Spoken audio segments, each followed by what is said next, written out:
La foi, c'est un mandat qu'on donne à Dieu pour agir.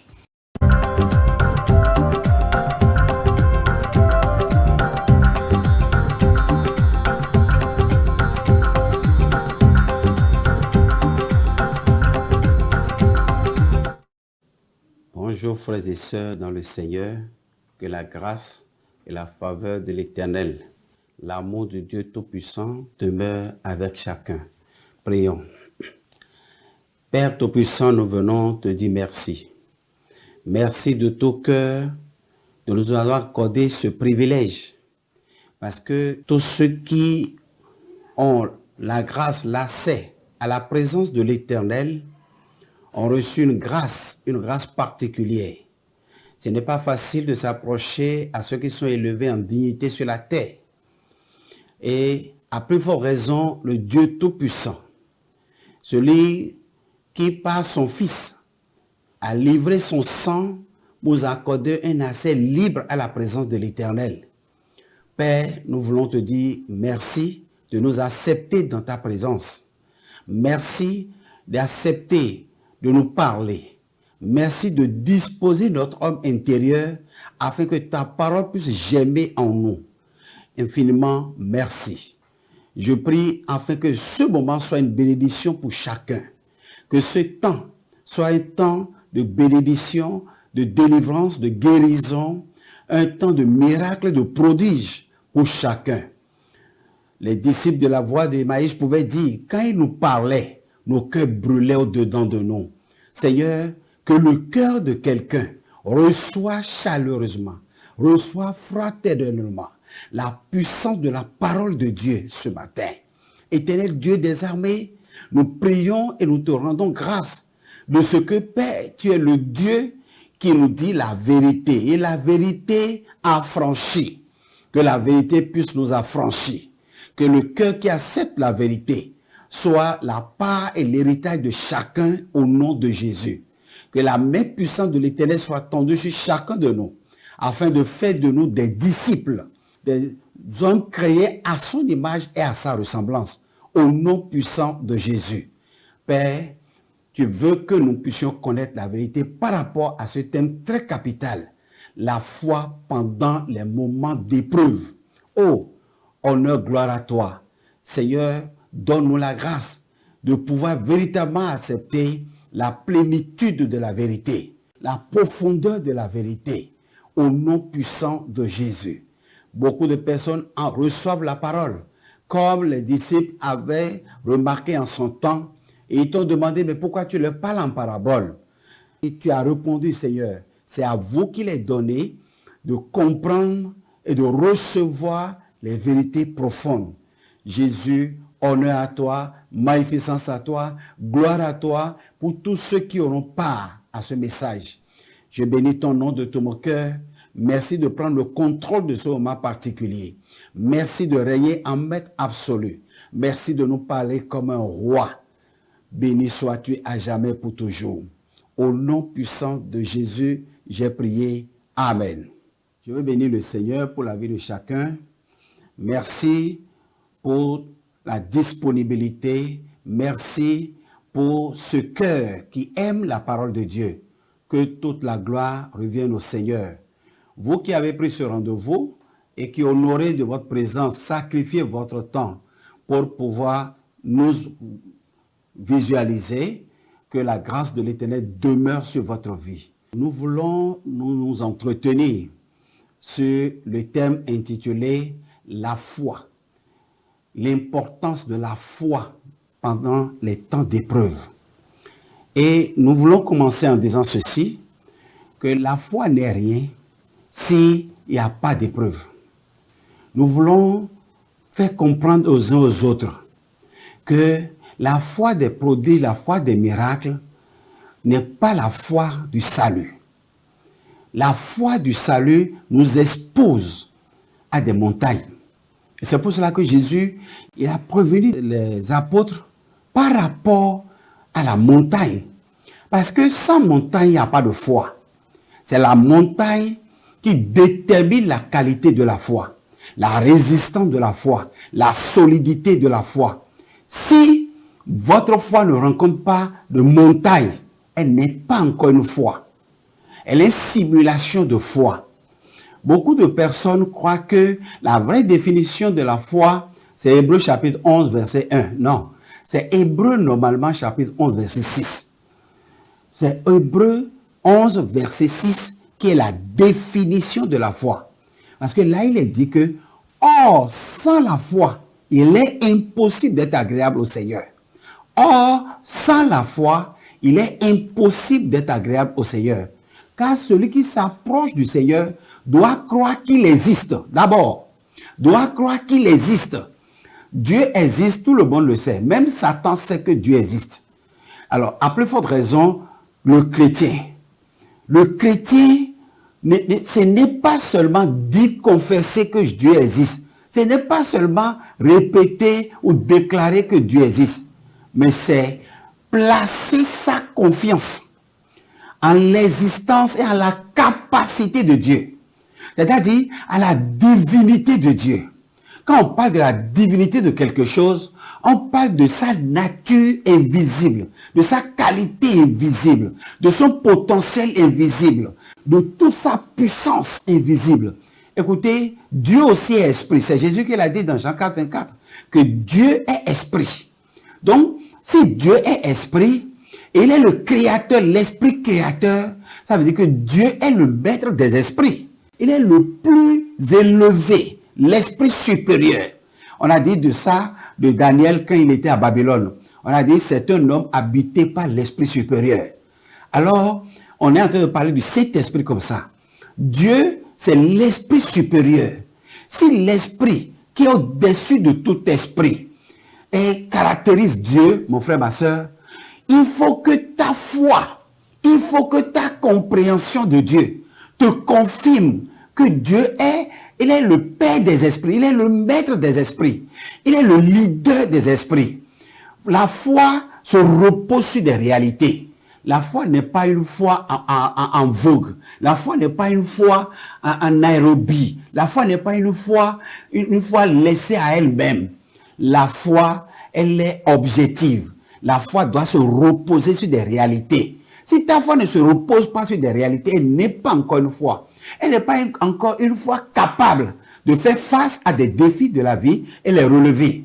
Mon frère, ma soeur, la foi réelle dit d'abord que Dieu existe. Dieu existe, ça veut dire que Dieu est plus fort, Dieu est plus grand, Dieu est capable, Dieu est puissant, Dieu est redoutable. Dieu, rien ne peut lui être impossible.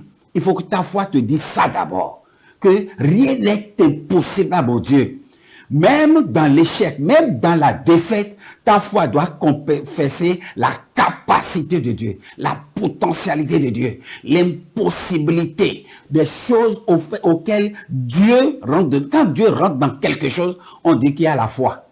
Il faut faire rentrer Dieu d'abord dans tes prévisions, dans tes projets, pour qu'on parle de foi. Mais si tu tiens toujours à ta capacité, à tes relations, à tes moyens, Dieu n'est pas encore là. C'est-à-dire que ta foi n'est pas encore activée, n'est pas encore à l'œuvre. Il faut faire rentrer Dieu dedans. Quand Dieu rentre dedans, quand tu reconnais tes limites et que maintenant tu tournes tes regards vers l'Éternel, on peut parler de foi. Parce que il faut que la qualité de la foi soit jugée et fiable avant qu'on ne parle des épreuves, avant qu'on ne parle des difficultés. Mon frère, ma soeur, prends du temps pour que ta foi soit bâtie. Sinon, ta foi ne peut pas faire face à certaines difficultés de la vie. Il y a des épreuves qui sont coriaces. Il y a des épreuves têtues. Il y a des épreuves qui résistent sur de longues durées. On appelle ça des combats de longue durée. Tous les combats ne sont pas de courte durée. Il y a des situations pour lesquelles il faut prier pendant au moins 15 ans, 20 ans. Est-ce que ta foi peut résister devant une situation pendant 1 an, 2 ans, 3 ans? Parce que beaucoup de personnes ont succombé à la foi aujourd'hui parce qu'ils ont cru que avec un jeûne de 3 jours, de 7 jours, de 21 jours, ils ont la victoire. Non. Moi, j'ai prié pour des âmes pour qu'ils reçoivent le Seigneur pendant au moins près de 15 ans, 20 ans. Et effectivement, Dieu a comme c'est lui qui a le dernier mot, il a véritablement fini par trancher en ma faveur et ces âmes-là ont reçu le Seigneur. Ça veut dire que Dieu est fidèle. Mais c'est nous qui ne sommes pas endurants. C'est nous qui ne persévérons pas. C'est nous qui n'avons pas la foi qui permet à Dieu d'agir. Parce que la foi, c'est un mandat qu'on donne à Dieu pour agir. Dieu veut le faire. Dieu pense le faire. Dieu l'a programmé. Mais toi, tu es impatient. Puisque nous sommes au 21e siècle, nos prévisions, nos visions ne sont que de courte durée. C'est rien que des arbres qu'on peut semer aujourd'hui et demain on veut cueillir déjà les fruits. Dieu n'est pas dans ça. Dieu est dans une réalité. Dieu est dans son format. Et il ne change jamais. Rien ne peut le changer. Soit tu fais confiance en lui et tu continues de mettre ta confiance en lui et marcher avec lui sur de longue durée, soit tu ne le fais pas. Frères et sœurs, je vais vous parler avec le modèle de Josué et Caleb. Vous savez, Josué a pris la relève du leadership sur le peuple de Dieu après Moïse. Et pendant qu'il était sous la bonne grâce de Moïse, c'est Moïse qui prenait les décisions. C'est Moïse qui conduisait le peuple. C'est Moïse qui communiquait au peuple l'ainsi dit du Seigneur. Voilà Moïse qui est parti et Josué a pris la relève. C'est Moïse qui avait séparé la mer Rouge au temps où le peuple de Dieu quittait l'Égypte. C'est Moïse qui a fait le miracle et qui a permis au peuple de traverser la mer Rouge et ils sont passés et libérés de la main égyptienne. C'est Moïse qui invoquait Dieu et la manne descendait. Il était effectivement son assistant, mais ce n'est pas lui qui était le garant de l'autorité. Maintenant, quand Josué a pris le leadership du peuple, les voilà s'avancer vers le Jourdain. Moïse n'est plus là. Le bâton qui avait séparé la mer Rouge n'est plus là. Alors c'est la première épreuve de Josué. Josué, il a fait recours à sa confiance, à sa foi qu'il avait placée au moment où il assistait Moïse, qu'il avait placé en Dieu. Il l'a renforcé, il a invoqué Dieu. Et le Dieu de Moïse n'a plus opéré comme il avait opéré avec Moïse. Moïse avait levé le bâton et la mer s'est séparée. Mais ici, il n'est pas question de lever le bâton. Dieu n'a pas dit à Josué, lève le bâton sur le Jourdain. Il dit, donne l'ordre à ceux qui portaient l'arche de s'éloigner du peuple de 3 jours de marche. Voilà. Et pendant que ceux qui portaient l'arche s'éloignaient du peuple pour créer un vide entre le peuple et les porteurs, la Bible dit que les porteurs sont arrivés au Jourdain avant tout le monde. Et Dieu leur a dit, vous rentrez dans le Jourdain et attendez dans la rivière là du Jourdain afin que le peuple puisse traverser la mer Rouge. Et pendant qu'eux étaient debout avec l'arche dans le Jourdain, le peuple a traversé le Jourdain. C'est comme ça que Dieu a fait le miracle au temps de Josué. Donc Dieu n'a pas opéré au temps de Josué comme il avait opéré au temps de Moïse. C'était la première victoire de Josué. Il était heureux de ce que sous son leadership personnel, Dieu a fait le miracle qu'il avait fait au temps de Moïse. Et Dieu a commencé par élever Josué en ce temps. De la mer Rouge, de Jourdain s'il vous plaît, le peuple s'est avancé vers Jéricho. Jéricho qui a des murs très élevés, des murs qui sont élevés à près de 9 mètres de hauteur sur près de 3,50 mètres de largeur pour protéger la ville. Le peuple n'avait pas les moyens de traverser Jéricho parce que Jéricho s'est barricadé, pour est fermé et arrêté leur marche pour les empêcher d'aller à la terre promise, pour les empêcher d'aller dans leur destinée. Frères et sœurs dans le Seigneur, je veux te dire, si tu as une qualité de foi conforme à la parole de Dieu, rien ne résistera devant toi. Dans le livre de Josué, chapitre 1, s'il vous plaît, chapitre 1, le verset 5, Dieu disait ceci à Josué, « Nul ne tiendra devant toi tous les jours de ta vie. Je suis avec toi comme je l'ai été avec Moïse. Je ne te délaisserai pas et je ne t'abandonnerai pas. » Gloire à Dieu. Je ne te délaisserai pas, je ne t'abandonnerai pas. Nul ne tiendra devant toi tant que tu seras sur la terre. C'est la promesse de l'Éternel à Josué. Mais voilà Josué maintenant devant la ville de Jéricho, une ville fortifiée, une ville solide, une ville résistante. Et Josué ne pouvait pas franchir la clôture de ce mur. frères et sœurs. Et donc, voilà une épreuve qui veut faire ressortir la qualité de la foi de Josué. Il consulte l'Éternel. L'Éternel ne lui a pas donné de marteau. L'Éternel ne lui a pas donné des grues. L'Éternel ne lui a pas donné des ouvriers. L'Éternel dit, Josué dit aux chantres de former une équipe et de dévancer le peuple. Et le premier jour, le deuxième jour, le troisième jour, le quatrième jour, le cinquième jour, le sixième jour, vous allez faire le tour de la ville en silence. Ils ont des trompettes, ils ont des tambourins, ils ont tout. Mais Dieu dit, faites le tour de la ville en silence. Dieu leur impose le silence. Là où toi et moi, nous nous précipitons pour proclamer le jeûne, proclamer le veillée, commencez par prier à tue-tête et perturber le voisin inutilement. Lui, il n'a pas de problème, c'est toi qui as le problème. Et c'est pour ça que je dis souvent, quand même aux frères et sœurs, au moins respectez quand même vos voisins pour leur permettre de pouvoir accepter Jésus. Parce que quand le chrétien a de problème, si tu es son voisin, je te dis, toi, ben, tu as de problème. Tu ne dors pas la nuit, tu ne dors pas le jour, parce qu'il va taper le mur, là, fatigué. Frère, nous ne nous concentrons pas pour demander au Seigneur, devant cet obstacle-là, devant, papa, cette barrière, je fais quoi? Je fais comment? Dois-je garder le silence? Dois-je jeûner?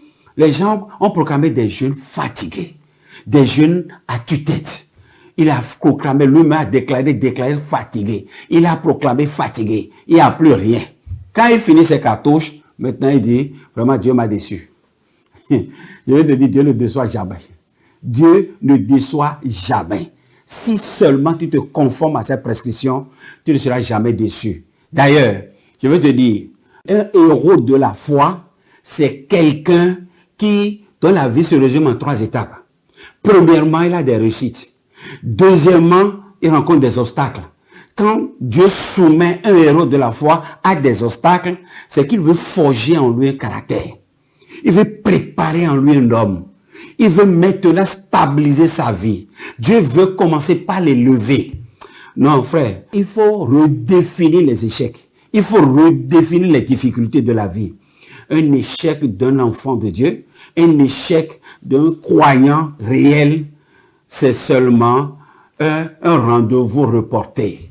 C'est seulement une victoire reportée pour la prochaine fois. Pourquoi? Parce que un héros de la foi n'échoue jamais.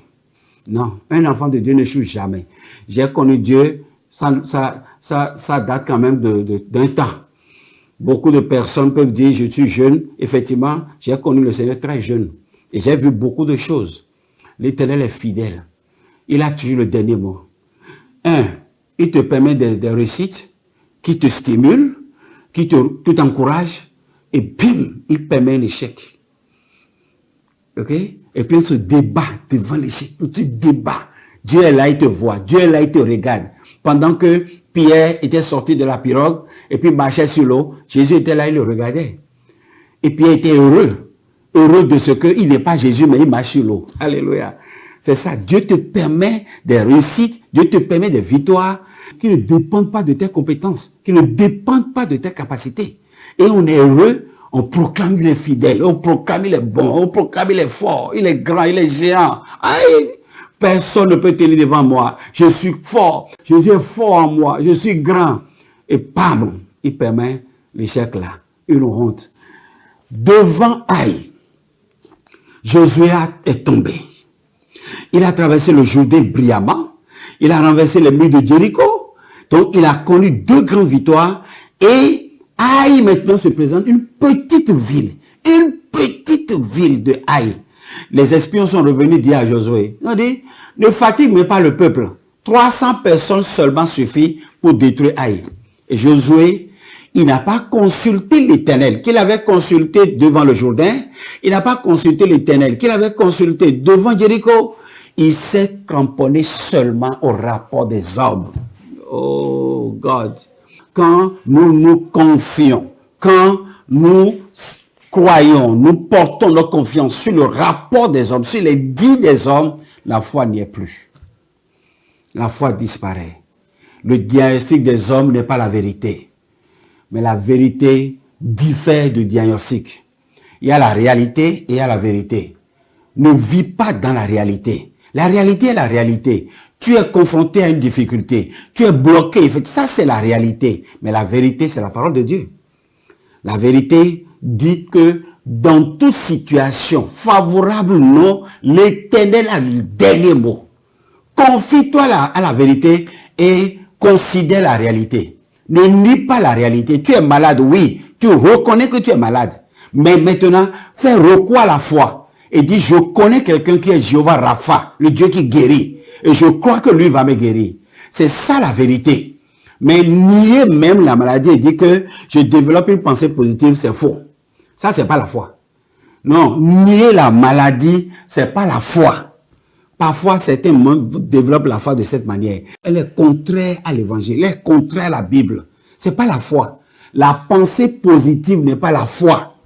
La foi, c'est une ferme assurance des choses qu'on espère et une démonstration. Une démonstration. Démontrer ne veut pas dire nier la vérité. Je reconnais que je développe une maladie. Mais je crois que le Dieu en qui j'ai placé ma confiance guérit. Il est un guérisseur. C'est ça qu'on appelle la foi. La réalité est connue, la vérité transcende. C'est ça. Josué maintenant est confronté à Haï. Le diagnostic des hommes dit que Haï est petit. C'est une petite ville. Ils ne sont pas nombreux, ils ne sont pas puissants. Et la vérité dit, tant que tu seras vivant, Josué, personne ne tiendra devant toi. Alors, Josué, maintenant, avance vers Haï sur le rapport des hommes. Il a oublié la promesse de l'Éternel. Et il avance vers Haï sur le rapport des hommes. Il a pris effectivement 300 personnes. Voyez-vous? Allez lire Josué chapitre 7, à partir du verset 6.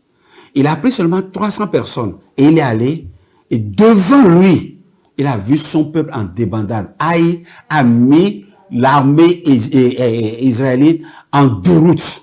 Ils ont fui dans tous les sens. Josué n'en revenait pas. La Bible dit, le jour-là, il est tombé par terre, il a déchiré son habit, son manteau. Il dit, ah Seigneur. Pourquoi il dit ça? Il dit, Seigneur, je n'ai jamais su que tu peux être là et que nous, on va échouer. Il vient de faire face à une réalité spirituelle. Pourquoi? Je ne veux pas parler du péché de Haï. Parce que très souvent, nous attribuons l'échec au péché. Non. Dieu même permet l'échec. Dieu me permet des maladies. Dieu me permet certaines chutes. Dieu permet certaines choses pour pouvoir attirer l'attention de l'homme sur lui. Ce n'est pas pour rien qu'il a permis que les branches de l'arbre, le buisson Adam, les branches là, brûlaient, ne se consumaient pas. C'est quelle réalité ça? Les branches brûlaient, mais ne se consumaient pas. Et Moïse, c'était spectaculaire aux yeux de Moïse. Moïse dit, mais ça c'est quoi? Je n'ai jamais vu, j'ai vécu en tant que berger, j'ai vécu en tant que prince, je n'ai jamais vu des branches qui brûlaient et qui ne se consumaient pas. Il voyait le feu, il voyait les flammes, il voyait la fumée monter, il entendait le crépitement des feuilles, mais les feuilles demeuraient vertes dans le feu. Et c'est ce spectacle-là qui l'a attiré. Et Dieu dit, j'ai permis ça pour que je puisse te parler. Frères et sœurs dans le Seigneur, Dieu, il est un Dieu puissant, grand. Il dépasse l'imagination de l'homme. Il permet la chute et c'est lui-même qui organise le relèvement. Un cador, un héros dans la foi, c'est quelqu'un qui connaît des victoires, c'est quelqu'un qui succombe à des défaites et c'est quelqu'un que Dieu relève toujours. Que Dieu relève toujours. Je veux te dire, si réellement tu t'accroches à Dieu et que tu crois en lui, il relève toujours. Je dis, il n'y a pas celui-là qui finit sa vie dans la défaite. Je prends l'exemple seulement de Samson. Un Samson, dans Juge chapitre 13, Samson qui a été le problème, le virus des Philistins. Il est tué en masse. Samson pouvait arracher la porte de toute une ville avec la main. Samson tuait, il brûlait les champs. Parce qu'il est dit sur lui que c'est lui qui va commencer par délivrer Israël. Monsieur Samson est tombé sous le charme de Delilah. On lui a arraché sa puissance. On lui a crevé les yeux. On l'a emprisonné. Les Philistins l'utilisaient comme le meunier. C'est lui qui écrasait les maïs, les piments des femmes des Philistins. Hey! Frère, Dieu a permis cela parce que Dieu a réservé dans la vie de Samson une victoire inestimable à la fin.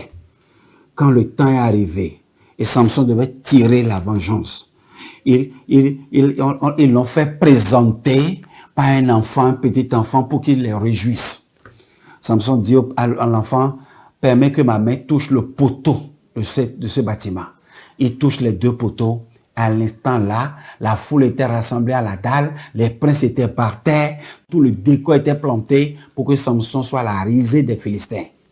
Il était dans l'échec, il était dans la défaite, il n'avait plus les yeux, il n'avait plus ses cheveux. Mais l'Éternel lui a permis de tirer vengeance.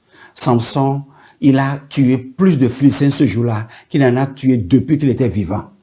Ça veut dire que sa mort a plus glorifié l'Éternel plus que son vivant. Je veux rassurer quelqu'un que dans les épreuves, l'Éternel crée toujours un chemin. Il crée toujours une voie. Si tu lui restes fidèle, accroché à lui, si tu crois de tout ton cœur que Dieu ne peut pas échouer, et il est mon Père, il est mon Seigneur, il est mon Dieu, il ne peut pas échouer, mon frère, tu le verras s'accomplir. Tes yeux verront que Dieu ne permet jamais qu'un croyant finisse dans l'échec, finit dans la défaite, finit dans la honte, que sa tête reste baissée. Ce même Haï qui a mis en déroute le peuple de Dieu, l'armée conduite par Josué, c'est ce même peuple-là que Dieu a encore relevé Josué. Je vais lire ce passage-là dans Josué chapitre 7. Je vais lire à partir du verset 6. Josué déchira ses vêtements et tomba la face contre terre devant l'arche de l'Éternel. Okay, tu vois, Josué sait maintenant que la présence de Dieu lui est capitale. Il est allé vers l'arche.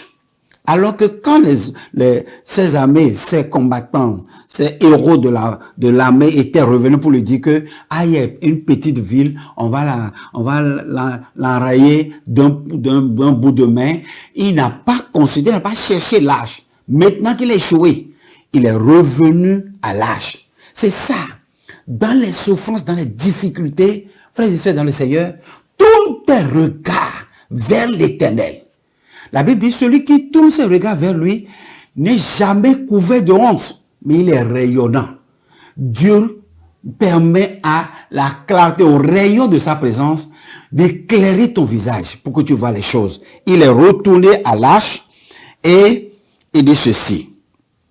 Jusqu'au soir, ainsi que les anciens d'Israël, et il se jetait de la poussière sur la tête. Josué dit, ah Seigneur éternel, pourquoi as-tu poussé ce peuple à traverser le Jourdain pour nous livrer aux mains des Amoréens et pour nous perdre?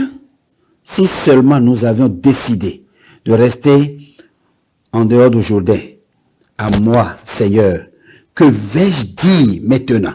Qu'Israël a tourné le dos devant ses ennemis? Les Cananéens et tous les habitants du pays la prendront. Nous encerclerons et retrancherons notre nom du pays. Alors, que feras-tu pour ton grand nom? Josué était désespéré et dans son désespoir, il a parlé au Seigneur. Il dit, alors, si tu as permis qu'on puisse traverser le Jourdain, si tu permets que Jéricho tombe, et que maintenant tu nous fais chuter devant Haï, les pays, les ennemis qui vont apprendre ça, que diront-ils de ton grand nom qui est invoqué sur nous? Quand les gens disent qu'ils ont un grand Dieu, ils ont traversé le Jourdain à pied, ils ont renversé les murs de Jéricho, et ils apprennent maintenant que c'est ce petit Haï qui nous a mis en déroute, ils diront quoi? Donc, à cause de ta grandeur sur notre vie, alors fais quelque chose. Josué est revenu à l'Éternel.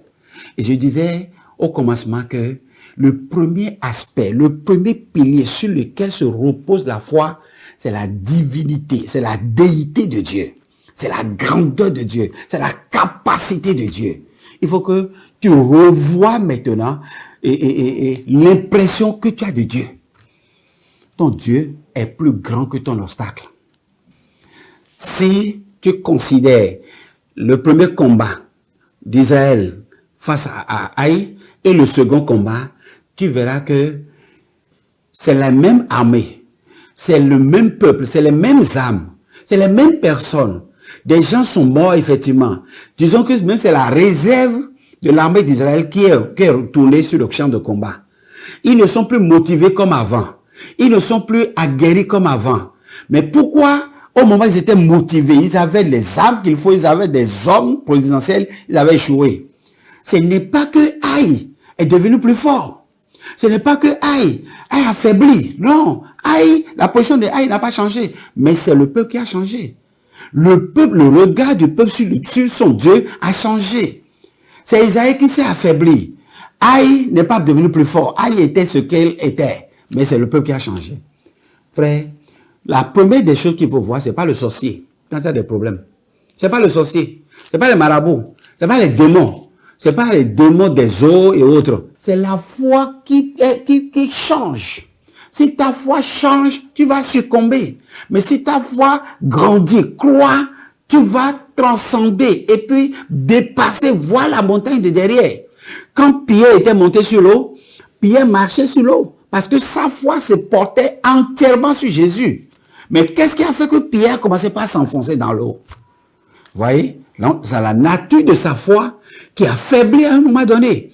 Ses regards ne sont plus portés entièrement sur Jésus. Il a commencé par considérer sa personne étant sur l'eau.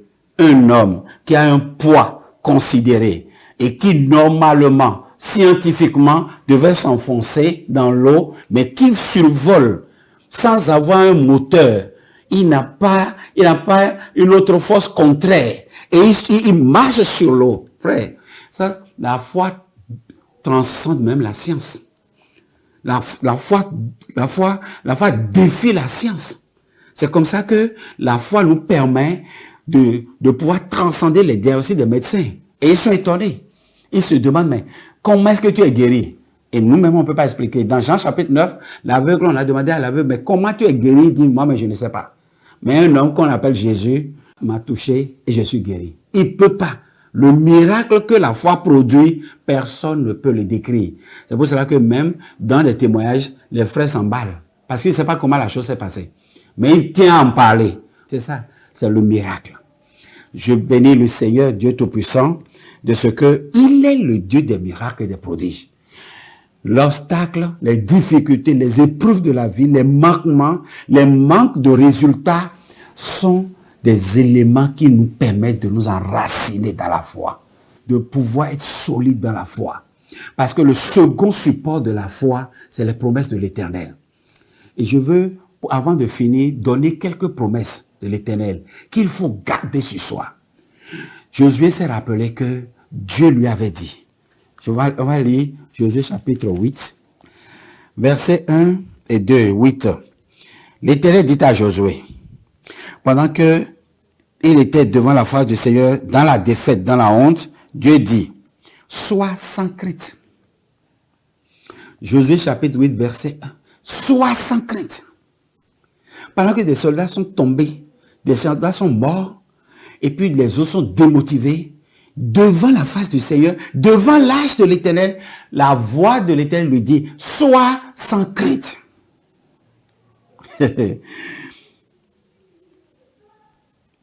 Ne t'épouvante pas. Prends avec toi tous les gens de guerre. Lève-toi, montre contre Haï. Vois, j'ai livré en ta main le roi de Haï et son peuple, sa ville et son pays. Gloire à Dieu, au Seigneur Jésus-Christ. Lève-toi sans crainte. Ne sois pas épouvanté. Ne sois pas découragé, désespéré. Non. Mais tant que tu es retourné à moi là, lève-toi. Prends les mêmes soldats. Retourne vers la ville de Haï. Là où tu es tombé là. Retourne vers là. Moi, je veux faire quelque chose. Je vais dire par là à quelqu'un. Là où on a refusé ton dossier là. Retourne là. Je vais dire à quelqu'un. Ceux qui ont refusé de te livrer là. Retourne là. Je vais dire à quelqu'un. Là où on t'a privé de droit là. C'est là encore que l'Éternel t'envoie. Pour que maintenant, tu vois sa gloire, tu vois sa capacité, tu vois sa puissance, tu vois sa force de frappe. Il dit, retourne en Haï. Maintenant là, je livre le roi de Haï en tes mains. Je livre la ville en tes mains. Je livre la nation en tes mains. Alléluia. Frère, consulte l'Éternel. Ne te précipite pas pour prendre des mesures par rapport à ta vie. Non, l'autre avait vécu telle situation. Alors, voilà ce qu'il a fait. L'automéditation. Nous-mêmes, c'est ce que nous faisons. On prescrit à nous-mêmes notre propre ordonnance. Et on dit, voilà comment l'Éternel va faire pour moi. Non, c'est Dieu qui décide de comment il va faire. Les soldats étaient démotivés. Les soldats ne sont plus prêts à retourner sur le champ de bataille. Mais Josué lui a parlé avec le courage. C'est ça qu'on appelle la foi. C'est quand tu es découragé, désespéré, démotivé, et que tu entends la voix de Dieu, et que malgré tout, l'état, l'environnement, tout est défavorable, mais contre toute apparence, contre toute espérance, tu te relèves comme Abraham, et que tu prends la direction de la voix de Dieu. C'est ça qu'on appelle la foi. La foi a besoin de 2 piliers. Garde ça. La foi a besoin du pilier de la divinité de Dieu, de la capacité de Dieu, de la force de frappe de Dieu, d'un nouveau regard du croyant sur Dieu. Dans le désespoir, dans le découragement, la montagne est très haute. Tu as tout fait, tu n'as pas pu surmonter. Mais tu fais recours à la capacité de Dieu, au potentiel de Dieu, à la force de frappe de Dieu. Tu fais appel à ce que Dieu peut faire dans cette situation. Ta foi, tu mets ta confiance sur ça. Mon Dieu, si je ne peux pas, mon Dieu peut. Si je n'arrive pas, mon Dieu arrivera. Je crois en mon Dieu, que lui a le dernier mot. C'est ça le premier pilier de la foi. Et le second pilier de la foi, c'est les promesses de l'Éternel. Base-toi sur les promesses de l'Éternel. Qu'est-ce que Dieu t'a dit avant que tu ne commences? Si Dieu t'a dit, tu iras à l'autre bord et que le vent se soulève en chemin, accroche-toi à ce qu'il t'avait dit avant que tu ne démarres. C'est ça le problème. Rien sur cette terre marche de A à B. Il y a toujours d'interférences en chemin. Il y a toujours des bousculades en chemin. Il y a toujours des vents violents en chemin. Mais quand le vent va se lever, fais recours à ce qu'il t'avait dit au commencement. Parce que lui, il veille sur sa parole pour l'accomplir. Sois sans crainte. Ne sois pas dispersé en toi-même. Va encore. Je vais te donner cette ville-là. Tu traiteras Haï et son roi comme tu as traité Jéricho et son roi. Alléluia. Comme tu as traité Jéricho et son roi. En ce temps-là, quand il traitait Jéricho, il n'avait pas de peur. Parce que Dieu faisait rouler la situation sur des chapeaux de roue. Tout marchait comme prévu. Le plan ou bien le cahier de charge s'accomplissait. Paf, paf, paf. Dieu pourvoyait. Il dit, de la même manière que cela s'est passé à Jéricho, ça va se passer comme ça à Haï. Malgré que tu sois maintenant défectueux, tu sois vaincu, ça va se passer comme ça. Et cela s'est passé exactement comme ça, mon frère, ma soeur. Je veux te dire que dans la vie, il faut 3 choses. Pour triompher des échecs, des difficultés de la vie, d'abord, je veux parler de ça d'abord. Il faut 3 choses. Il faut savoir, 1, que tu n'as pas à douter de Dieu. Parce que l'échec vient pour semer le doute. L'échec vient pour semer le désespoir. Le message que la difficulté amène là ne permet pas que ces messages-là aient raison de toi. Ne te laisse pas abattre par ces messages. Ça vient pour abattre, pour décourager, pour désarmer. Ne te laisse pas à ça. Ça crée le doute. Le doute est l'ennemi de la foi. Ne permet pas que le message de la défaite puisse te gagner. Ça vient pour semer le doute en toi-même. Toi-même, tu vois, non. Tu n'es rien. Tu ne peux rien. Toi-même, tu vois, non. La prochaine fois, il ne faut pas te mesurer à certaines personnes. Donc, tu sais, tu connais ta catégorie maintenant. Toi-même, il faut te classer là. Tu ne peux pas faire ça là. C'est l'échec qui amène ça. C'est l'échec qui apporte ça. C'est l'échec qui dit ça. Et puis toi-même là, tu acceptes et puis tu te classes, effectivement. Ok? Alors, ne permets pas que l'échec établisse en toi le doute. 2. Ne permets pas que l'échec établisse le doute sur ton Dieu. Ne permets pas à l'échec d'établir le doute pour reprendre une nouvelle fois dans ta vie. Parce que si tu échoues une première fois, tu n'échoueras pas une deuxième fois. Rien n'est écrit quelque part que tu vas échouer une deuxième fois. Si des gens ont essayé plus de 99 fois avant de créer la lumière, ce n'est pas toi qui vas demeurer et perdurer et finir dans l'échec. Ok? Maintenant, je veux te parler maintenant des promesses de l'Éternel. De la même manière que Dieu a laissé une promesse sur la vie de Josué, et Josué s'est attaché à cette promesse-là pour sortir victorieusement des échecs, des difficultés. C'est de la même manière que chacun de nous a une promesse. Chacun de nous a une promesse sur sa vie. Au temps de Pierre, Jésus a dit sur Pierre, après la résurrection, il a dit, Pierre, quand tu étais jeune, c'est toi-même qui mettais ta ceinture. Mais l'heure va venir et c'est quelqu'un d'autre qui va te mettre la ceinture. Et la Bible va dire que Jésus disait cela pour pouvoir dire la forme de mort que Pierre va subir. C'est pour tout simplement illustrer comment Pierre va mourir. Et on a vu dans le livre de Actes chapitre 12, quand Pierre est devenu vieux totalement, Jacques a été décapité, Pierre a été emprisonné. Et dans la prison, la Bible dit que il y avait près de 4 soldats, fois 4, autour de la cellule de Pierre, qui le surveillaient. Et Pierre était dans la prison en ce temps-là, sachant bien même que Jacques a été décapité et lui-même est pressenti subir le même sort. Mais il dormait. Pourquoi? Parce que il était accroché à la promesse de Jésus-Christ sur sa vie. Jésus en disant que le temps va venir où c'est quelqu'un d'autre qui va le mettre la ceinture, ça veut dire que Pierre va vieillir jusqu'à ce qu'il ne pourra pas mettre la ceinture lui-même. Et c'est quelqu'un d'autre qui va le ceinturer avec sa propre ceinture. Alors, Pierre, sachant que jusque-là, il n'est pas encore si vieux qu'il ne peut pas mettre sa ceinture, donc le temps de sa mort n'est pas encore arrivé. Alors qu'il est dans la cellule et le roi a déjà arrêté le jour de son exécution. Il était en prison et on attendait tout simplement que le temps arrive pour que le roi ordonne qu'il soit décapité comme Jacques l'a été. Mais qu'est-ce qui s'est passé? Le Dieu qui a laissé la promesse dans sa vie, le Dieu là est descendu dans la prison, a éclaté la prison. Les cellules se sont ouvertes d'elles-mêmes. La Bible dit que Pierre croyait, dans Actes chapitre 12, Pierre croyait qu'il rêvait. Les portes des cellules s'ouvraient d'elles-mêmes. Les gardes sont là, mais les gardes ne pouvaient pas arrêter le miracle de l'Éternel. Parce que Pierre croyait en la promesse de l'Éternel sur sa vie. Frères et sœurs dans le Seigneur, ce n'est pas seulement ce miracle-là que Dieu a fait. Il a fait autant de miracles sur chacun de nos pères dans la foi qui ont mis leur confiance dans la promesse de l'Éternel. Quelle est la promesse qui est faite sur toi et que tu attends que cela s'accomplisse?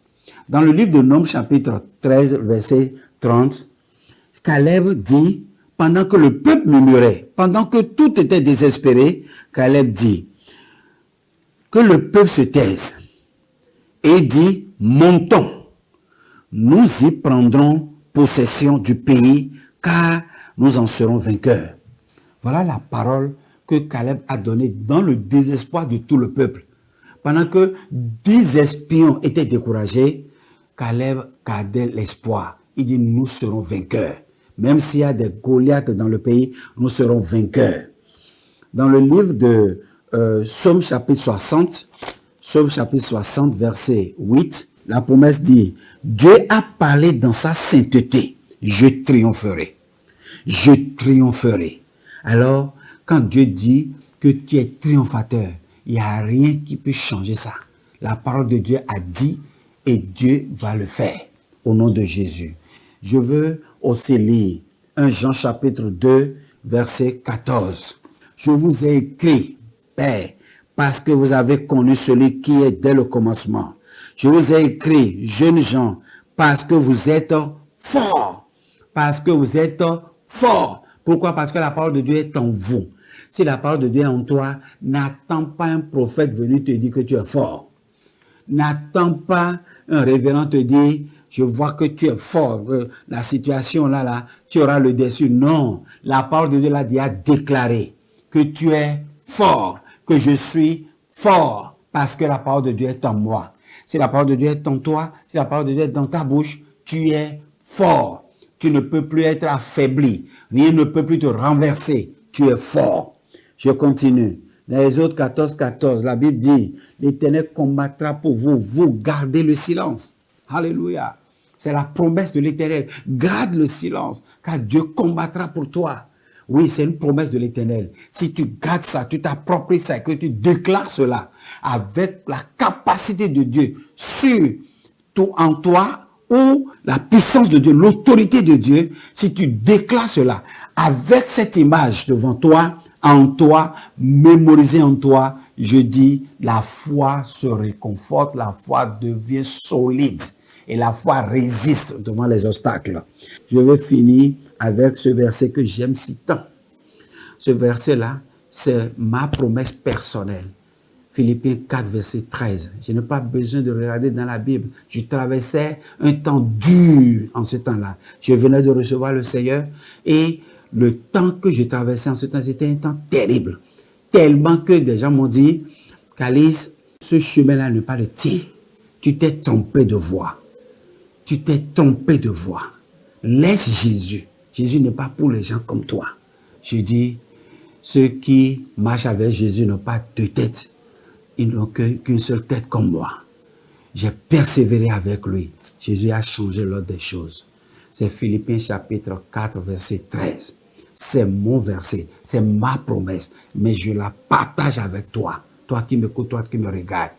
Dans ce verset, il est dit, je suis fort par celui qui me fortifie.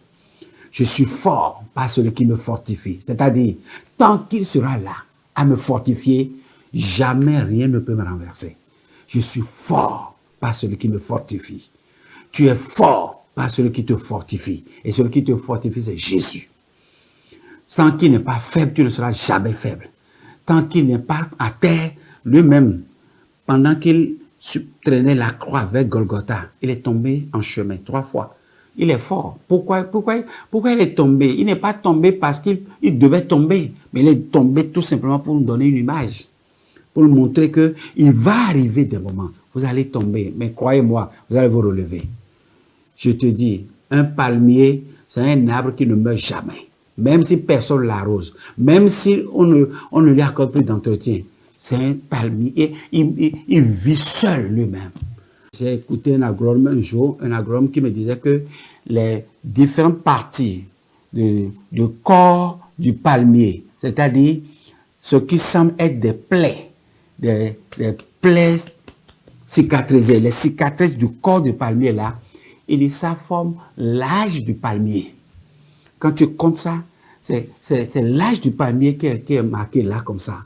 Donc, le palmier, pour marquer le temps, il accepte d'affronter des difficultés. Et que ces difficultés laissent des stigmates sur son corps. Et Paul dit, je porte les marques de Christ. Alors, si nous avons traversé des moments qui ont laissé des empreintes dans notre vie, c'est parce que nous sommes matures. Tu es solide. Tu es bâti sur le fondement qui est Jésus-Christ. Frères et sœurs, je bénis le Seigneur pour la vie de quelqu'un qui traverse des moments durs et qui nous visualise en ce moment. Je bénis la vie de quelqu'un qui traverse des moments compliqués.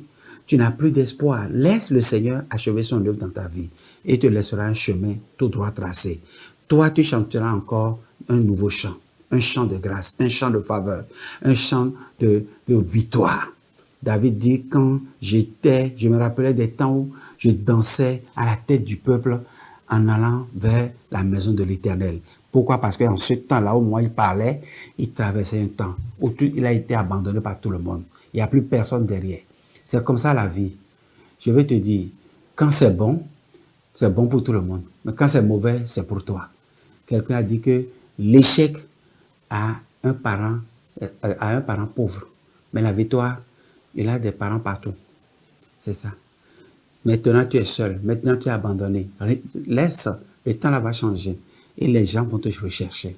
Tu seras encore leur espoir. Tu seras encore leur modèle. Tu seras encore leur chant de victoire. Au nom de Jésus-Christ, Dieu est fidèle. Il va l'accomplir. Que toute la gloire lui revienne. De prier et je laisse la grâce de l'Éternel sur ta vie. L'Éternel qui m'avait assisté en son temps. L'Éternel qui m'a soutenu en son temps. L'Éternel qui m'a approvisionné en son temps. Il est dit que quand le juste traverse l'ombre de la vallée de la mort, David a dit, il dit, ton bâton et ta houlette me rassurent. Même si les temps-là semblent être des temps de punition, mais ça me rassure que c'est toi qui me punis. Et je préfère ta punition que d'être abandonné dans les bras de grâce de Satan. Je prie pour que le bâton et la houlette de l'Éternel ne te manquent point. Le bâton de punition de l'Éternel te ramène à la raison. Et la houlette de l'Éternel te guide au nom de Jésus. Demeure dans sa volonté. Demeure sur sa bonne grâce. Demeure sur son ombre. Demeure sur son refuge. Demeure sur le bouclier de l'Éternel. Même quand c'est amer. Même quand c'est difficile. Même quand c'est compliqué. Demeure sur sa main. Oui, lui, il ne se trompe jamais de chemin. Il t'amènera au bon port. Il t'amènera à la berge, là où il t'attend. Là où il veut t'amener. Il permettra que ton deuil, ta difficulté, ta souffrance soit un témoignage dans le nom de Jésus. Je prie pour que ce que tu traverses maintenant soit transformé en victoire pour toi, soit transformé en chant de grâce pour toi. Tu vas rendre témoignage de ce temps. Oui, tu vas rendre témoignage de ce temps-là. Le temps que tu traverses maintenant sera un temps de témoignage pour toi. Tu seras une source d'inspiration pour d'autres personnes. Tu vas stimuler la foi de plusieurs au nom de Jésus. Écoute, il n'y a pas de victoire sans histoire. Ce que tu vis aujourd'hui, c'est une histoire. Tu vas marquer ton temps. Les gens vont parler de toi au nom de Jésus. L'Éternel Dieu ne change pas. Si en mon temps il n'avait pas changé, en ton temps il ne changera pas également. Que l'honneur, la gloire et la magnificence reviennent à l'Éternel au nom de Jésus-Christ. Amen.